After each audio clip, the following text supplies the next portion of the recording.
Тодор Каблешков се влошава и той е принуден на два пъти да го напусне, за да се лекува, но трайно изцеление от коварната малария няма. И през 1871 година той окончателно решава да напусне училището и да се прибере в родната си Копривщица, за да се лекува. По това време се среща с апостол на свободата Васил Левски в метода на църквата Успение Богородично. Също така участва в основаването на дружеството Зора, Трудолюбие, Боговещение, на което дружество и председателка неговата майка Ана Григорова. След като завършва своето образование, Тодор Каблешков работи като телеграфист в барон Киршовата железница, а малко по-късно е началник на железопътната гара в Белово, Пазарджишко. В Белово основава местен революционен комитет, също така читалище и склад. Тодор Каблешков участва в подготовката и на Старозагорското въстание, поради неговия неуспех. В края на 1875 година той отново се прибира в родния си град Копривщица.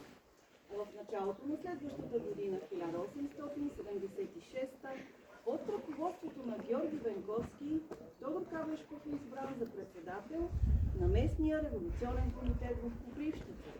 През март на същата година започва и трескава подготовка за предстоящото априлско въстание. Леят се куршуми, поправа се старо оръжие, точат се ножове. Също така е закупен и зелен копринен плат, с който учителката Евлампия Векилова започва да шие знамето на копривщинските въстанници. Подготвят се и дървени черешови топчета. За да се провери как върви подготовката за въстанието, през април 1876 година в местността Оборище се свиква и събрание, на което се решава въстанието да избухне на 1 май. В случай на предателство и по-рано. Но никой от делегатите не предполага, че на това събрание Витко Томов и Яни ще ви питам после ще за априлското присъства въстание. и предателя Ненко Терзийски, който уведомява турските власти в Пловдив и Пазарджик и към Копривщица и Панагюрище са изпратени турски потери, водени от Неджипага, за да арестуват водачите. Неджипага пристига в Копривщица на 19 април, пренощува в Копривщинския конат и рано сутринта на следващия ден, 20 април 1876 година, той потропва на тежката кована хорта на чорбаджило Чукаблешко. Посреща ги втората майка на Тодор, докато ги черпи със сладко и кафе, за да отвлече тяхното внимание. Болният от малария Тодор, който лежи в съседната стая, се измъква през това куршулуче на бащината си къща в черковния двор, за да иде в къщата на Рашко Хаджи Стойчев, където се е заседавал местния революционен комитет, събира своите другари, разказва им за случилото се предателство и решават за преждевременно въстание. Оформят се две въстаннически групи, тяхната задача била да отградят и нападнат коната. Едната група, водена от Тодор Каблешков, тръгва по пътя за Генерилото, а другата, водена от Георги Веска, веднага при мен е тук. тръгва по Защото априлското въстание ще се види чудо на тебе след малко. Ела тук, бе. Лиготи! Извинявай. Едната група, водена от Тодор Каблешков, тръгва по пътя за Генерилото, а другата, водена от Георги Тиханек, тръгва по кълзаръмената уличка на Бяла река, където случайно на Кълъчев мост среща за птието Каракусин, с убийството на което се възвестява и първия изстрел на априлското въстание. Коната е в ръцете на въстаниците, Мидюринът е убит, но обаче Неджипага успява да се измъкне по пътя за Кристура. След превземането на коната, чушките гърмят, въстанниците се радват, камбаните звънят, а Каблешков пише своето историческо кърваво писмо, което е отнесено от Георги Салчев до Панагюрище, с което приканва населението да се вдигне народа на бунт. Така по този начин с писма и куриери са известявани всички селища на 4-ти революционен окръг. Но обаче озверените турци започват да опустошават всички те тръгват и към Копривщица. За да спаси своя град от опожаряване, Тодор Каблешков и част от другарите му решават да се оттеглят в Стара планина. Над село Чифлик в Троянския Балкан, част от групата на Тодор Каблешков се разпада и той остава с най-верните си другари – Георги Търнев, Стефан Почеков и учителят Найден Попстоянов, които лягат на една полянка, за да си починат. Но умората надделява и те заспиват. Минаващия наблизо Башибозук не ги забелязва, но подлото овчарчето, Петко Шитковенчето ги вижда, настига потерята и ги връща.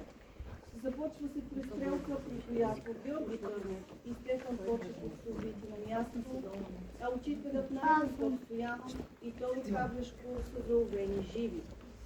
Заведени са първоначално в малката кръчма на село Чифлик за разпит, след това отведени в Великотърновския затвор, където след жесток побой и мъчения в ръцете на Тодор Каблешков умира и учителят Найден Попстоянов.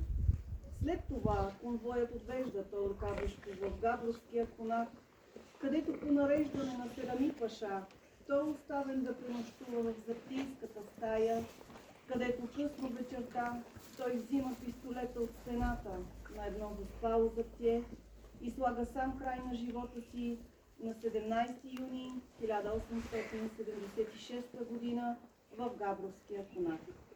Едва навършил дечица 25 годишна възраст. Първоначално Тодор Каблешков е погребан в Габрово, а 1883 година следните му останки са пренесени в мавзолея Костницата, който се намира на площад 20 април, но поради неблагоприятните условия там, 1996 година са погребани в двора на църквата Успения Богородична. Неговия роден дом Дечица е превърнат в къща-музей 1954 година.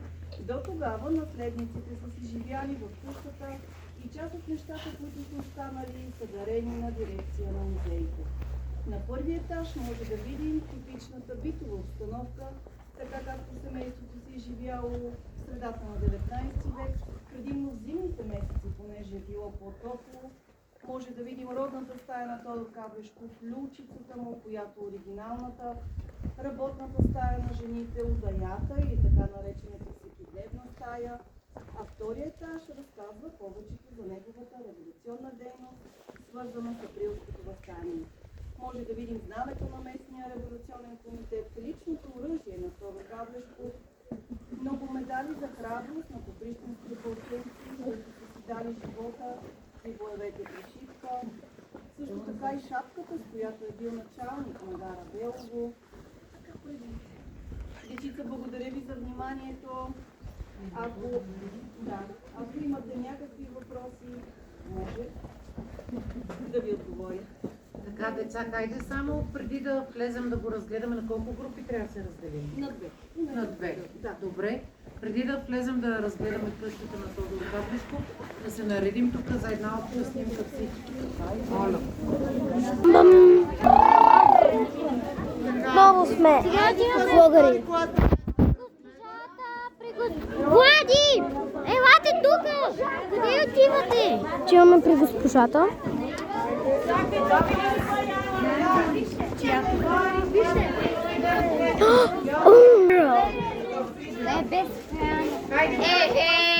Няма как да не снимаме, бе, човек. Ти всички го ще... Кой иска на паметника? На паметника кой иска да се снима? Може ли? И аз. Ари,